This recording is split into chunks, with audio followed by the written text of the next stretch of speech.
onto the technology. I've been saging everything like 6 times a day.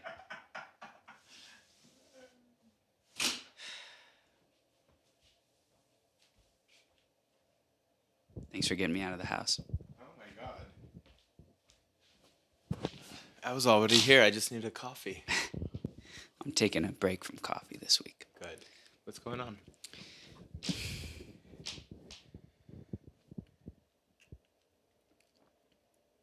I don't even know.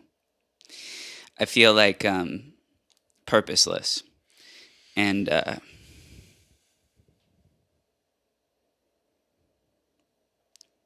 very emotional. I think like my mom was here and that kind of was like my purpose. And I think like now she's not and Rosa's not. And I'm just, I don't know. Feels like things will be going good and then they just tank and it's really hard. Sorry to bring this here. Oh my god, thanks for bringing it here. And we don't have to release any of this if you feel at the end this is not something you want it's to probably publicly good. share. It's probably good for people. Yeah. I'm thinking about that session we had with Paul when he was saying on the disillusionment, when things seem to be, the truth and the reality that feels nice and easy and fruitful, productive, successful, and then there's a disillusionment and it seems like you're there now. Yeah, totally. Yeah. What is your purpose?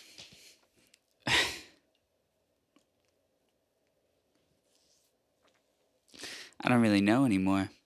I feel like it was to like make music and it feels like nobody wants to hear that anymore. So, is that 100% true? No.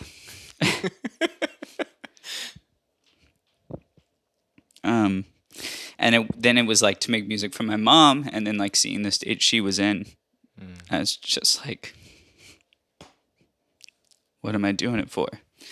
And I think a lot of my life is like avoiding doing anything. And I think like when I have Rosa here or my mom here or whatever, then it's like, that's my purpose, like I got to run over here and do the laundry and whatever. I'm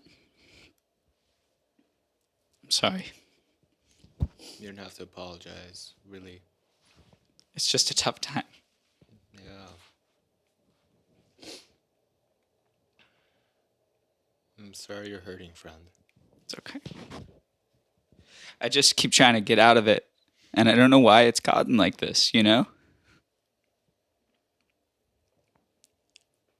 Why do you keep trying to come out of it, though?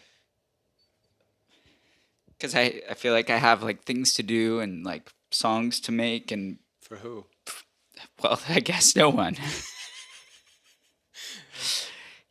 But it's like, I guess like if, otherwise like, because I don't have like a job, I don't have like it's okay to be low because like I can go and like check in at work, like there's like I don't have any reason to get out of bed.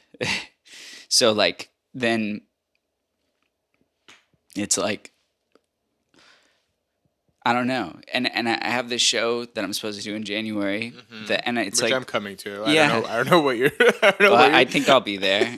I think like it's like I don't really want to know how tickets are selling because it'll like make me feel either like if it's 50 away, then I'll be like great, and let's sell it out. If it's 50 sold, then I'll be like cancel it. You know what I mean? Like there's no like. So who's tracking that? My new agent. Great. But yeah, and I don't know. I'm just in a weird. Can you trust that they'll make the best decision for you? No, I think it'll be on me to do. It's like they'd put the show on if it was 5 people there. It doesn't really matter because the guarantee's the guarantee. It'll just make me feel worthless, And like there was a part of me that was like, oh, it'll sell out by the end of the first weekend, and it like hasn't yet because I would know. And now I'm just kind of like nobody wants that from me anymore, And I've got like 500 songs in hard drives that like I love that I want to put out, but it's like I guess everything got topsy turvy when like because I was going through an old hard drive yesterday and like I was listening to all these old songs I made, and I was like, these are actually really good. And I just think like I didn't release them, you know, when I was a kid because I was nervous or whatever. And I'm in the same spot now of just not wanting to release stuff because I'm afraid. It's just fear. Um, and so I think a lot of my life the last couple years has just been like, you know, Rosa needs this or whatever. And it's not like she's asking for that or whatever. And then it's like more frustrating because she's so balanced and she takes medication and she has all this shit good for her. And I'm just like, I don't really know what my like thing is. And I also don't want to be a fucking loser who doesn't have a thing, you know? Um, and yeah, and I feel out of shape and I want to eat more because I'm sad but I know I shouldn't because I don't like how I look. Every time I see a picture of myself, I'm like, you look like shit. Um, anyway, so I went to therapy last night and he was like, you know, sounds like you're avoiding and like you need to set goals and all this kind of stuff. I'm like, yeah, like totally. And then I feel good. And then this morning, like we're having a friend of ours' parent is remodeling the front unit. So I sent a note to my business manager about it, all positive. Like, this is great. Like, feels good. And he's like, what if he gets hurt on the job? Does he have insurance for the job? But like, what's the contract? Like, we shouldn't agree to more than a year. Like, Rosebell said you're putting up 20 grand. And I was just like, I can't do this right now. Like, why are you saying this right now? Like, but it's not his fault. He doesn't understand that like I'm feeling like this, you know? And then from there, it was just like, shoo, and now I'm here. And I started really good this morning. I was like journaling and wrote like, I feel much better today and like all that kind of stuff. Yeah. And then it just tanked, you know? Why not simplify rather than add more things to do? Yeah. That's probably a good Because move. and the simplification doesn't need to be like doing nothing. It's actually one thing a day, and then slowly adding, or maybe not adding for a little bit. And Well, I tried to go back to the vegan thing this week and no coffee They're all forms and of no control. carb because I'm like, Rose is coming back and I don't want to look fucking huge. They're all forms of control, though. Yeah. Yeah. And I think we're titling. I mean, I don't know. Since the whole intention became the art of letting go. I remember I told you in my notebook in 2020 I had written a workshop with the title "The Art of Letting Go," and then you came into my sphere in life and you're like, oh, this is the thing that I put out there. And then you were like, and then I'm like, oh, but you don't really know how to let go, and I don't really know how to let go. How are we going to teach people to let go when we don't know how to do this ourselves? Yeah. So this responsibility and burden of having to please or meet the demands of others is such a huge burden to carry. Yeah. I guess I haven't like gotten emotional about it like that yet. So I appreciate it. Thank you for having a safe space for me to do that. It's time. It's time to cry about it. Yeah. I just like, I wish I had a crystal ball, you know, and I could see like, wow, it's so silly he felt like that. Cause like, look how great everything got, but it's hard to see that right now. Yeah. Cause you're zoomed in on your suffering. Yeah. You know, there's a practice. It's called the Tonglen. Maybe we should do that. You want to do that? I'll guide it. Okay. And then maybe everyone else who kind of wants to do this practice too. It can be a short one. It can be like a 3 to 4 minute one. Yeah, you can put your mic down. Just sit in a meditative posture. So the idea of Tonglen, and I learned this while I was in Nepal, is when you are suffering or when you are anxious or when you're hungry and when there's no money, there's poverty and all the things that you have going on in your life that doesn't feel right, is you start envisioning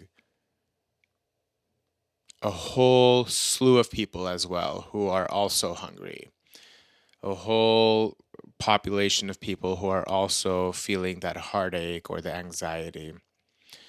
So it's recommended to begin with, perhaps let's do the purposeless one. You know, there's a lot of people, especially with the current state that we're in, are feeling like, shit, all this work that I've done feels like there's no purpose anymore. I mean, you saw me going through it a few months ago, right? And I went to my teachers and I went to Hawaii and I took all the skills that I've learned in the past few years to get back to my body. So find a comfortable way to sit that is upright but not uptight. Then think of this idea of purposelessness.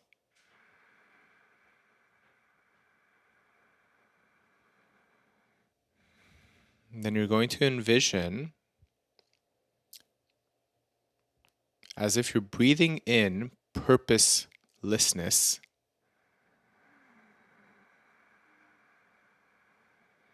and just simply breathing out some lightness. In fact, let's simplify it a little bit more. Taking in a heavy, dark breath. So you can associate it to any color that feels heavy. And then exhaling, releasing light, soft colored breath. Taking in that which is heavy, dense, energetically, dark, and exhaling, releasing what is soft, light. Continuing this for a few moments. Taking in all that is dark and heavy and dense. And releasing, letting go of the breath. Right. And then again, envisioning all those people in the world that might feel purposeless right now, taking in their heaviness and darkness, the difficulties. Good. Continuing that. And then on the exhale, perhaps your exhale provides them with the lightness that they need, the softness that they need, the tenderness that they need.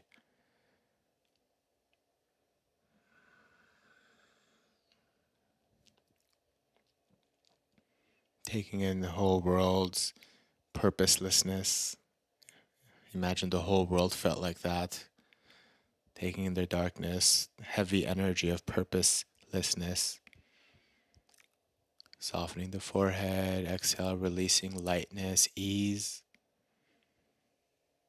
And then continuing this for a few more moments.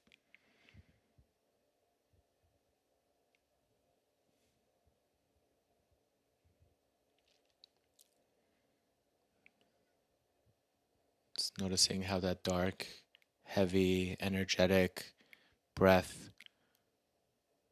the one that goes in, feels in the body. And also the release. How does that feel in the body?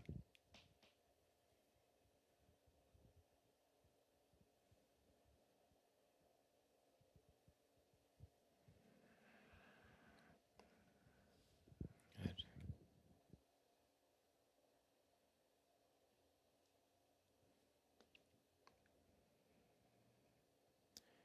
And then letting the breath go, just bringing equal breath. No color connections, no connections to density or lightness, just simply breathing in and out.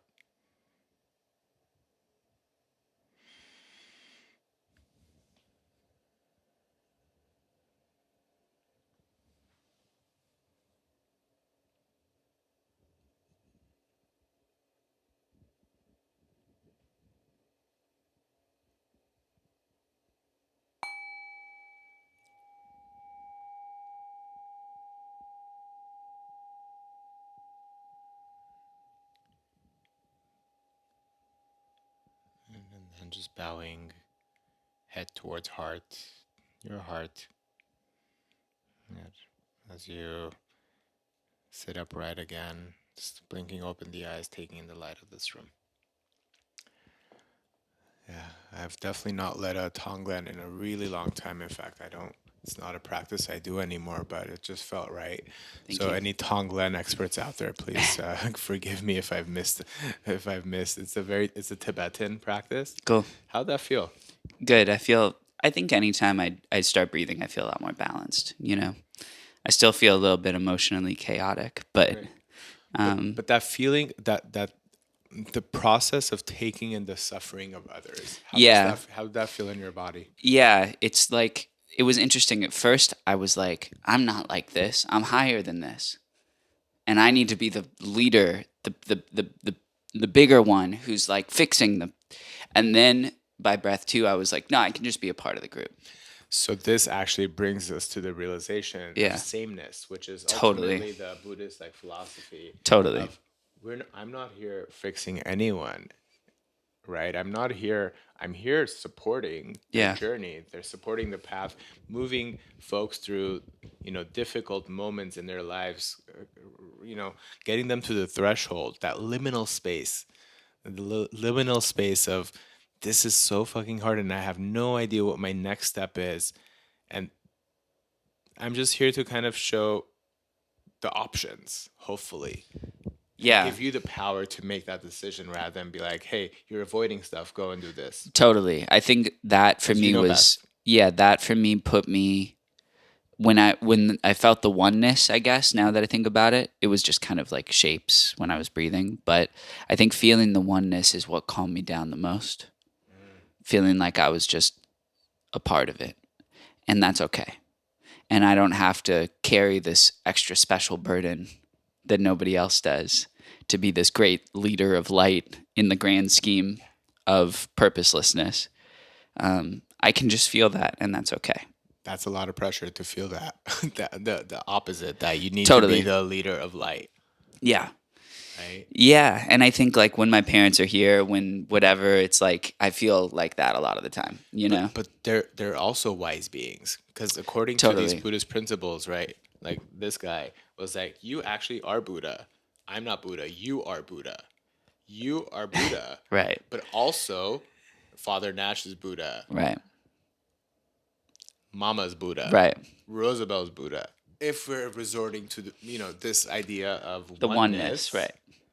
we're all capable of wisdom, but sometimes we lose our way, and yeah, sometimes you do have to take the heaviness. But then when you feel like they're gone and there's no purpose again, so.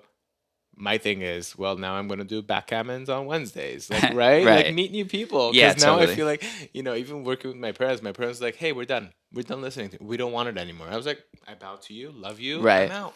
Yeah. I'm out. Yeah. If a client's like, hey, we're done, bow, I'm out. Right. If every client who left me, I felt this like big burden of responsibility, what did I do? I would have fucking been an energetic wreck. Yeah. Yeah. And I think I feel that way about my listeners too, like people that listen to my music and now like don't. What if they grew up? Totally. Well, the hope was that I did too, and then that they would grow with me. But I guess things only work for certain people at certain times, you know. I can't control or change that. I just like I said, I still there's a part of me that's like I want to know what's coming, and I know that's impossible. But you also don't know who's gonna be there at the Roxy show. Totally. New people. Totally. Yeah, or at any show. Like I think like, starting to DJ more at the end of next year or whatever. It's like these are all good things, or this podcast, or the one hit wondering one I want to do, or whatever. Like I talked through all these things with my therapist last night. It's just like I feel so like borderline right now. Like it's just like anything could tip me one way or the other. Liminal space. Like, yeah. This is liminal space. It's in my notes. I don't have my notebook. I never do. Oh, you said that this is what you wanted to talk about last week when you were in Palm Springs. You said, I know what I want. Then I've Really? derailed that a little bit. No, I but- totally forgot. Okay. I totally forgot. And it didn't Sorry. matter, clearly, though. This was what was necessary Yeah. for now. And I think that's Well, this wins us an Oscar, so. that's the power of now. Yeah. That's the power of now. We're actually saying, fuck the plans. Uh-huh. Here it is. You, quite literally, this is why I try not to cancel plans unless I'm sick, I have a fever, I cannot show up because my energy will ruin others. Right. And most of the time, that is actually that is 100% not true, that I think my energy will ruin others. Yeah. Because, in fact, we feed and co-regulate with each other. Yeah. So that's why I show up. To Yeah. me, showing up is actually the most important Yeah. practice. I canceled tomorrow as of now. I have a session tomorrow that I removed just because I was like, I don't think it's a first date with this artist. Mm-hmm. And I don't know if I can go like this, you know. I mean, But I guess it's reconsider it. tomorrow, so Yeah. yeah. One day at a time. And here's the thing with the one day at a time, this is like a huge concept in AA and recovery.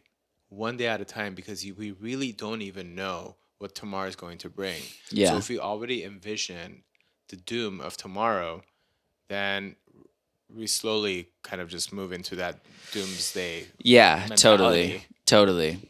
It's yeah. I think like also this time of year is just really tough for me for some reason. It wasn't when I was a kid, but starting last year it was. But maybe I don't need to make that a pattern. But I feel like at the top of the year there's all this pressure of like what am I going to do, and cuz effectively right now financially I'm just living off of residuals, and if I'm not really going to like pursue the Nash thing super hard moving forward, then that's like a super scary thing, you know, cuz like I have a house and responsibilities and people and all this stuff.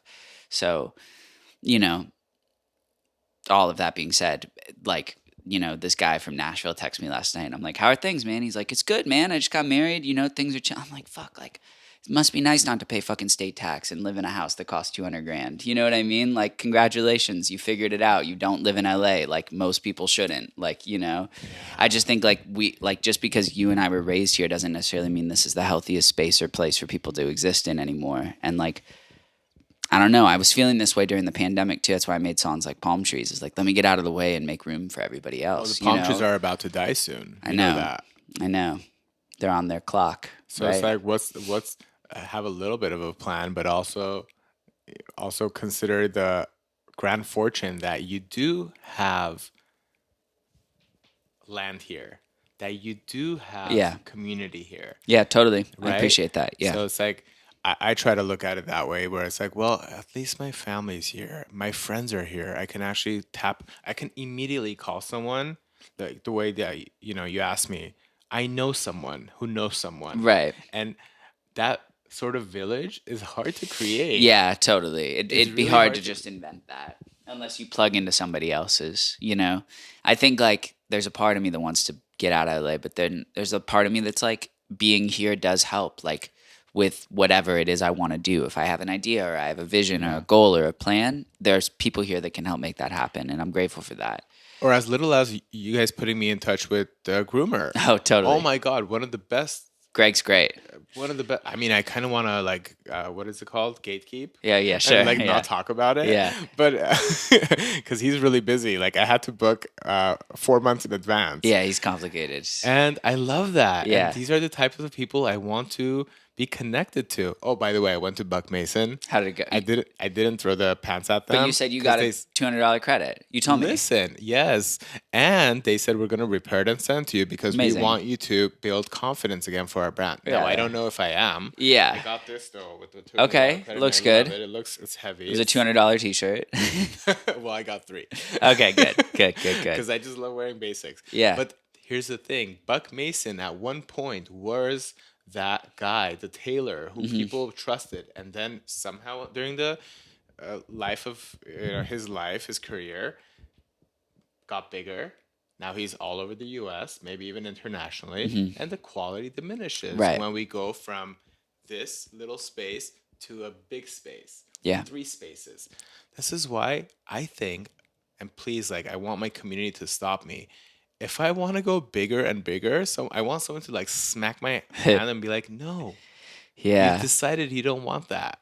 I Well, really don't. There's this thing with especially in music that's like this idea of, saw a video explaining it the other day, is like, if you have 500 super fans that all spend $60 on you, that's like $1 million a year. And every 3 months they spend $60 between shows, merch, and whatever. That's a sustaining career. And I think like there's the way that the music industry is set up in most entertainment industries, most industries at all, yoga I'm sure is similar, is like if you're not the biggest and the best, then there's no point. And I think it's very hard to say like, no, I'm good with just settling for this little thing that I have here. You know? Remember Joan Hyman? We saw her on the street. Yeah. And she's top notch. She's great. She's amazing. But then she's like, "How are you gonna do without your Instagram now?" I was like, I trust my community. Totally. Oh, I just got tickles. I trust my community because what's me exerting all that energy into Instagram, trying to get all these strangers who I don't even Yeah, know totally. to love me. Totally. And I'm like, actually, I have 8 to 10 people who come. In fact, I destroyed all of the paper and plastic. From now on, everyone's getting good ceramics when they come to this Wow, space that's for nice. tea time. I love that. Right? Like, so how do we get back to like smallness, Yeah. but that little place is actually so beautiful that it doesn't really matter if the whole world gets to hear me. Now, I don't know. It's different with music, I'm sure. I don't know. I think like I think that's part of what I'm letting go. You know, is like it is the like there's a couple people in the comments on some of the posts for the new show that were like, "Oh, you got to play Rainbow." And that brought me so much joy cuz that's a song on the new record that like in my head nobody really heard. But they weren't just "Can you play Rainbow?" It was like Rainbow saved my life in February or whatever. And I'm like, "All right, like I guess that's something, you know?" And I'm grateful for that. And I think like the thing is now with social media is like it's just like a corporation basically farming our data to be able to sell us things. And they gamify that with the likes and the comments to make us feel like we're not doing enough.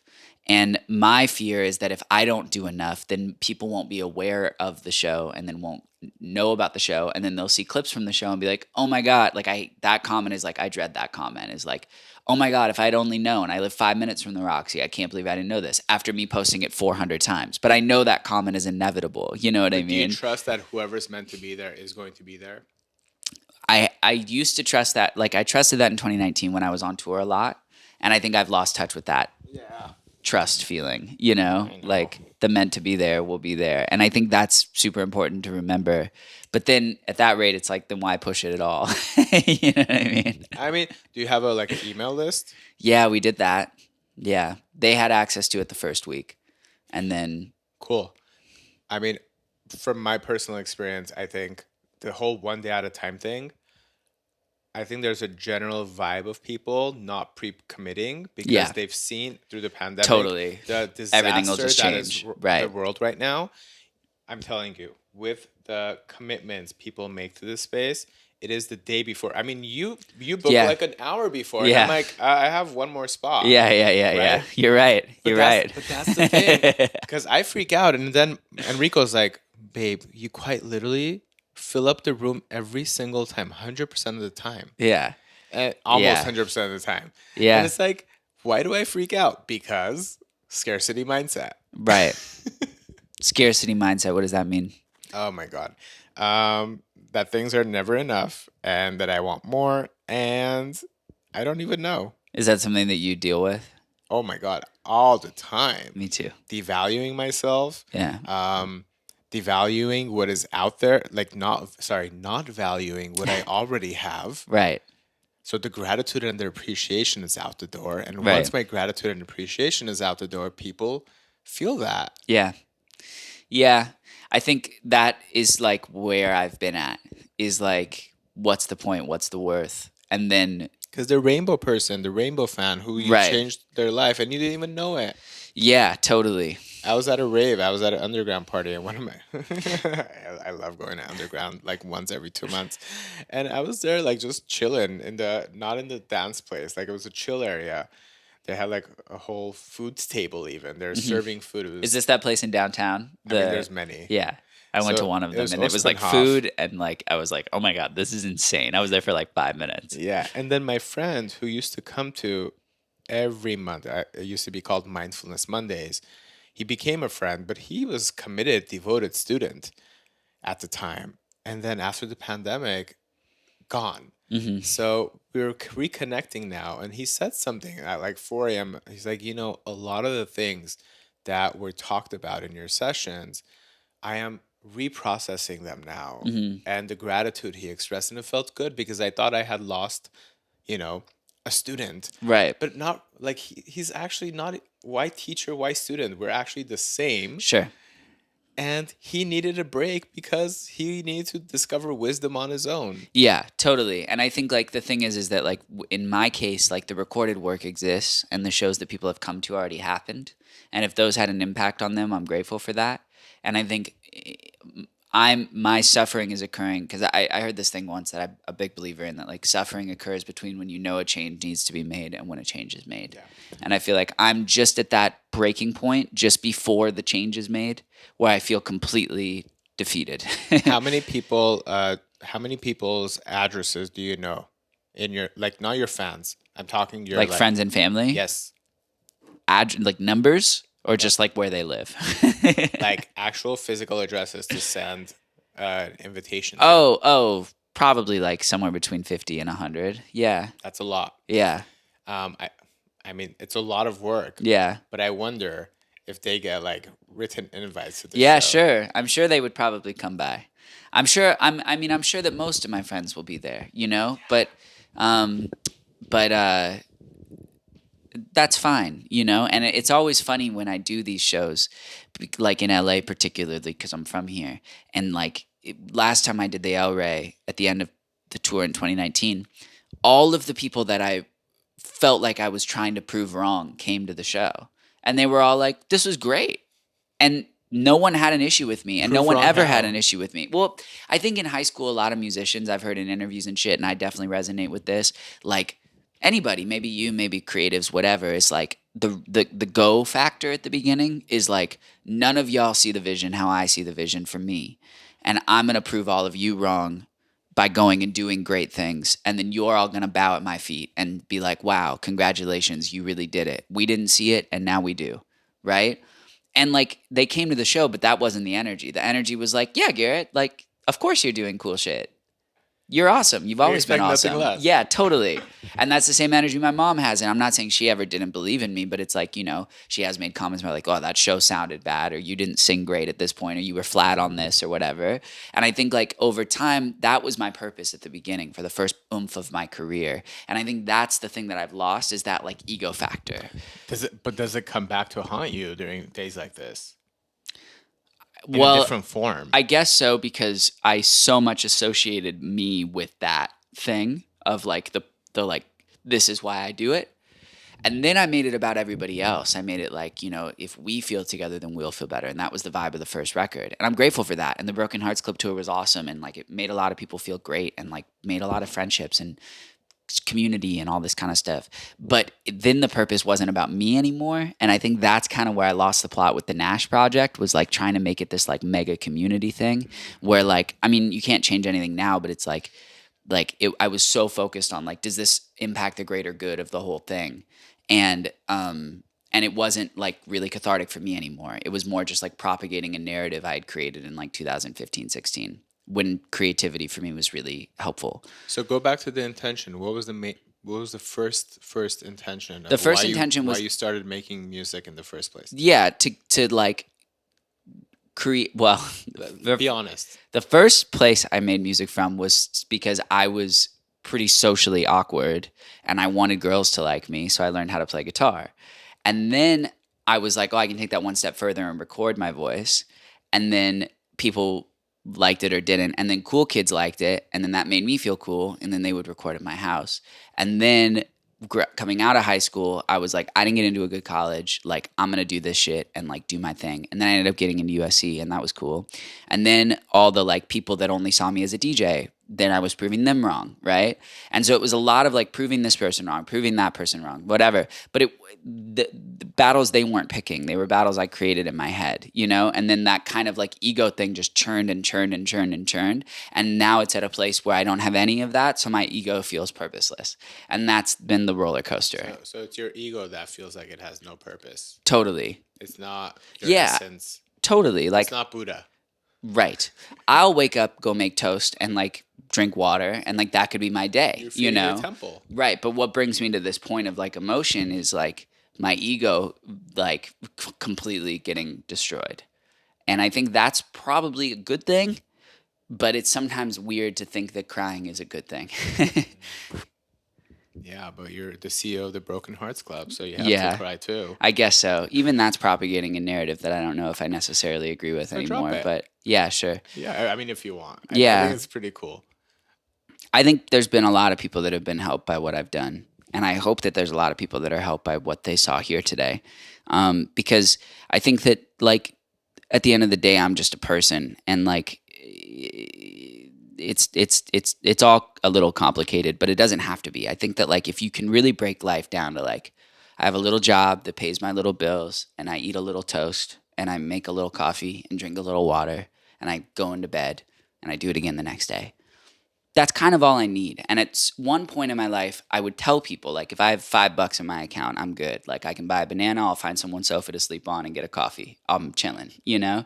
And, like, then everything just got so complicated. And now, like, I'm making up to-dos just to spend money. Like, oh, got to go over here and ship this thing or do this or get the laundry or whatever. It's like, all this shit's bullshit. Like, buy clothes and return them and what, you know what I mean? Like, it's just addiction stuff. And, anyway, But sometimes that helps us thrive and survive, yeah, which then brings us back to the humility of just being human, yeah, just having not to prove anything to anyone.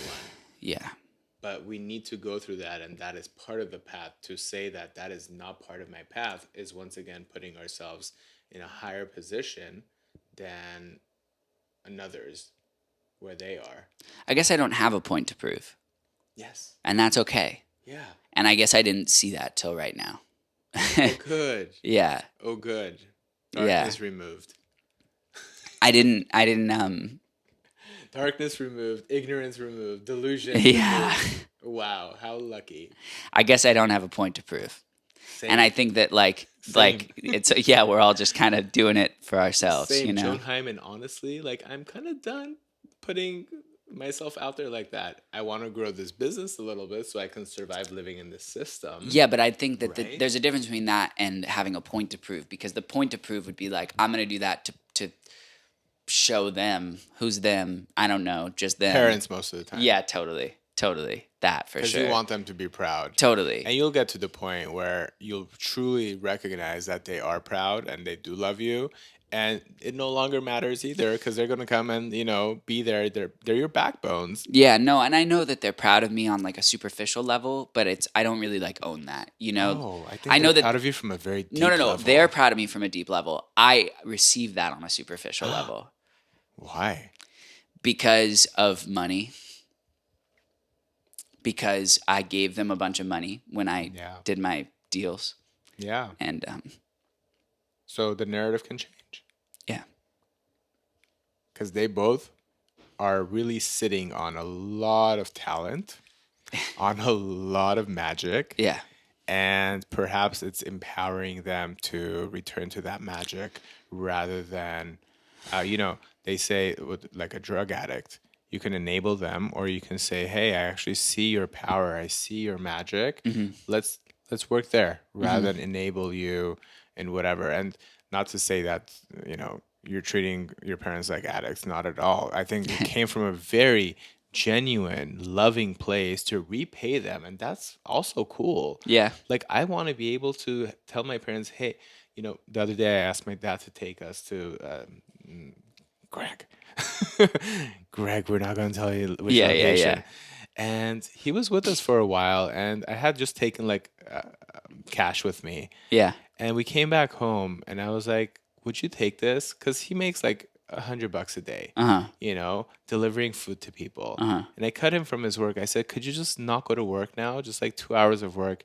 Just take this. I want you to just not fucking work today. Yeah, totally. And he was having such a hard time, but he did. And I do want to be at a place where I can do that. Yeah, I guess that's a big part of it too, was like my dad still complaining about money or still having to get odd jobs or drive Lyft or whatever, even with all the success I have and the abundance that I live in, made it harder for me to like receive that they're proud of me, because I'm like, yeah, but like I'm not proud of me because I'm not helping you the same way that you guys help me. So you're putting the conditions. Totally. Yeah. And I think like now, like when I see, I mean, like my dad's an old white dude. So when I see old white dudes asking for money, I like can't even look, cause it's like, I'm just like, oh God, I'm fortunate enough that he won't get to that point, but it's also like, I hate that he has to work at all. So then I tried to like effectively buy them out of working at all. Yeah. And it just got so complicated. It like ruined our family dynamic, in my opinion, So we're redrawing those. Well, yeah. And I think we're at a good spot now, and he's older now, and whatever, and we've talked about it a bit here and there, but it's still kind of this tough spot. And I think that like they would be bummed to know that I even think about it, you know, because Probably. because they're proud of me and all that. But Yeah. Because their love is, I can say, probably 100% true, not conditioned oh, on to 100%. No, I know your that. supporting them. I know that Yeah. You forget for it. sure. It's not that I forget it. It's just I lose touch with the feeling of that. I know it as a fact, but the emotion isn't always there for me for some reason, you know? There's a disconnect for me between knowing that as a fact that my parents love me and emotionally receiving that my parents love me. That's a very complicated thing for me. And it's not, that's beyond the money thing. I think that's just me as a person. I'm very like protective, you know, as we've discussed with like raising my shoulders and like, you know. Yeah. Yeah. Recently, I've had to ask, again, my closest sister, mom, dad, Enrico, do you trust me? Do you trust that I have the best interest at heart for your well being? Because I need to also hear that I am trusted and they feel trusted in my presence. Yeah, And I want the same with my inner circle. totally. Those who come to my house, I want to be able to leave my house and trust that they'll take care of it like it's their own. Yeah, totally. I was listening to this interview with Elon Musk yesterday because I still drive the Tesla, so I feel this weird 10% like wanting to be there for him. I just bought stocks to Subaru. I think Subaru is going to do Subaru really is well. the best. That's my favorite car. I really feel I like drive a Tesla, and Subaru- Subaru is the best. But the only issue Subaru has right now is they don't have a competitive electric model. They have the Solterra, which is an SUV, but if they just made the Outback an EV, it would change the game. I would buy one. And I think they might. They just need time. They don't Yeah. have the support. So I bought stocks. Great. I think they're gonna win. But so in the Elon thing, he like immediately they were like, "Are you worried about how hated you are?" And the guy and he Elon says, "I think it's the biggest weakness of humans to be worried about whether or not you're liked." And I was like, "Damn, that's." And he was like, "I don't have that." But then the guy said, Andrew Ross Sorkin said, "Do you care about being trusted? Does it bother you that people don't trust you?" And he got so defensive Of course. and popped off and was like, "I've done more for Earth than any other company in there." And he said a lot of more truths, right? He was like that, you know, a lot of companies do like they talk about doing good and then they do a lot of evil. And he's like, "We do a lot of good and we don't talk about it." And then I say some dumb stuff and whatever. Then he messes the interview's name up and says that they're friends. And the guy's like, "Well, that's not my." It got super complicated and defensive and weird because trust became this whole different layer as something opposed with- to being liked. Something inside of him also doesn't trust himself, which is Totally. why he gets defensive. Totally. There's a part of him that knows that he is untrustable because there is something to not trust about that guy. Yeah. So he also doesn't trust himself because he sees his action. He's the only one who has full 100% view of what he's doing. Right. And those of us who can see through bullshit. Right. And I think like I think something that I've been struggling with too is, and on that line is like trusting myself to actually do the thing or do the job or have an idea and see it through. And I think that like that jump has been not happening for me lately. And then that's where I get to feeling like this is like, well, I'm not good enough. I can't do it. That's impossible. I'm never going to do it, you know? See, and then you feel under a mountain of ideas and there's no work happening. This is why I like to have numbers to things. Like how many episodes did we say we're going to do for this 10 season one? initially. We said 10. Is We're that on still 5. Is that still a good number? I think so. Yeah. Cool. But So it's like for me, finishing that in a timely, like every week. Yeah. We meet at the same time. Totally. Or we change if we need to be flexible. Right. Right. But this is what my therapist was saying with the SMART goals is like actually like make goals and then there's all this and anagram or whatever for it. But basically it's like, are they realistic? Are they timely? Like, you know, all those kinds of things. So Yeah. Yeah. But also, again, making it so easy to complete. totally. Where it no longer feels like a dreadful activity. Totally. Right. Well, and this isn't dreadful. This is healing. I think Yeah. that like there's other parts of my life that feel a little bit dreadful, but So right now, maybe break from those. yeah, totally. You don't have to solve all the problems all at once. Yeah. And I want to get this up and I want to do the show. I think I've like over prioritized the show out of fear that it's not going to like do well, you know? Let it be. Yeah, totally. I need to enter that. What is your space with agent it. doing? Put them to work. Yeah. No, I'm really, not sure fucking yet. Garrett, put them to work. Yeah, totally. It's their We responsibility. need some street campaigns now. Really? Yeah, no, he will. He's new too, so I think we're Sorry. both trialing. I'm overstepping my. No, I know. We're both trialing on each other because this is our first show together because I had to switch agents. My old agents dropped me, which was also kind of defeating. But I didn't let it be defeating. We found a new agent. My publisher found us a new agent who believes in me a lot, and that was nice. But anyway, yeah. So I think like where I'm at now is like post this conversation, I recognize that I don't have a point to prove, and that's okay. And if I go home and I want to eat this or that or whatever, that's okay too. I'm not super obsessed with how I look, but I also know I need to step up the cardio and like, you know what I mean? Like I watched like 4 hours of YouTube videos last night about like what? calorie deficit and how to lose weight and all this kind of shit. And I'm just like, Jesus So Christ. may I offer some And then I look at Buddha and I'm like, this fool was fat as belly? hell. I have a belly too. I love I my know. belly. But no, quite. So you're intellectualizing your healing journey again. So Yeah. you're back to intellectualizing Well, I was last night. Yeah. rather than like the 4 hours you spend. You could have gone on a 20-minute run. But Yeah, true. True. which you know Yeah. you've known before yesterday that works wonders on depression. Yes. You know, this morning I wanted to like find my way out of going on a run, and I was like, go to your fucking run and then Right. come have like the best coffee in the world. And that coffee Totally. felt good. I cut this like huge ass a slice of bread, put a whole avocado on it, some microgreens, and that's been my breakfast. And I'm starving right now. I have to go eat. I know everybody's been telling me lately. I'm so torn on the coffee because Yeah. Dr. Sebi says it's too acidic for your system. And I do feel that when I don't eat anything with it, you know? But I also love the ritual of coffee. And my trainer's been big on the bread and avocado right now. It feels like there's a big trend on people that are around me just doing bread and avocado right now. Yeah, it's really weird. Just no, because Enrico bakes bread every week, and then we have to like eat it because actually it doesn't go bad, but I just want to eat Yeah, it. I think my trainer said, Carl Jung said that anywhere he goes in the world when he's riding, he needs 2 things: avocado and bananas. That's it. Shit, that's- Everywhere he goes, he's That's like, my daily diet he's like, too. if, I didn't yeah, know that. he's like, if I'm gonna go somewhere, I need those 2 things. I also So- like oatmeal, and then I heard my mom send me this thing. It's like 5 things, myths that are good for you. I'm like, I'm not gonna listen to you. Yeah, And it depends on the oatmeal. I think like steel cut oats is a different deal I than like like Dr. Quaker. Bob Mills one. Yeah, that's chill. I love Yeah, the rolled oats. I love that stuff, but I also see it in my face right away, and I just want to be thinner if I'm going to be on stage again. I think that's bringing all this pressure, is like the being on stage, photos, interviews, conversations, being out in the world again. Should you I send know? you the Couch to 5K program? Sure. Yeah, that'd be great. Is that what you did to get That's on what the I run? did. Really? Look, Yeah, you I was ran like- you ran the I 5K. ran the 5. Actually, I ran it before the turkey gobble thing because I had, and it was great because I was. Remember, it was Thanksgiving, and you're Yeah. like, "Are you working?" I'm like, "Well, I don't need to run the 5K because I accidentally did 4 weeks ago. My sister Right. took me on this run, and we ended up running a 5K, and my time was great.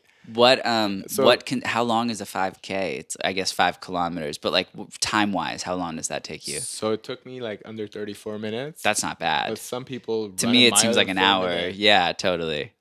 But I trained to that. It was like quite literally the first week was walking, running, Uh-huh. walking, running, walking, running, and then week 6 I finally got to run like 20 minutes. And you did that every day. progressively 3 times a week. Okay, It's just I could do that. the whole point is progressive overload. Hmm. Even with weights, progressive cardio, progressive building a business, progressive, and sometimes this is currently what I'm going through. Go back to the basics. It doesn't all have to happen today. Yeah, Go back to a small venue Yeah. of people totally. That's what we're doing. Yeah, and let the form change. Let your art also change. Perhaps that's the time. But also, you said how many singles do you have? 250 that you haven't put out? I have over 500 songs Garrett. in a hard drive. And what about one a week? Yeah, Or I one a could. day. Yeah. What about one a day? Well, I- they all are with people, so I have to do paperwork and what splits about and the? Do you have any solo ones? yeah, I'd say about 30 to 50 of them are just me. Cool. Yeah, I could just put those out. That's what one of the artists on the label is going to do in January. She's going to put a bunch of stuff out. Yeah, and so that was Rick Rubin's point at the end of his book. Just like put all the old stale shit out without really even considering it anymore. Just Yeah. so it clears space Yeah. for newness. That's where I'm at. I need to just drop a bunch of shit. Yeah.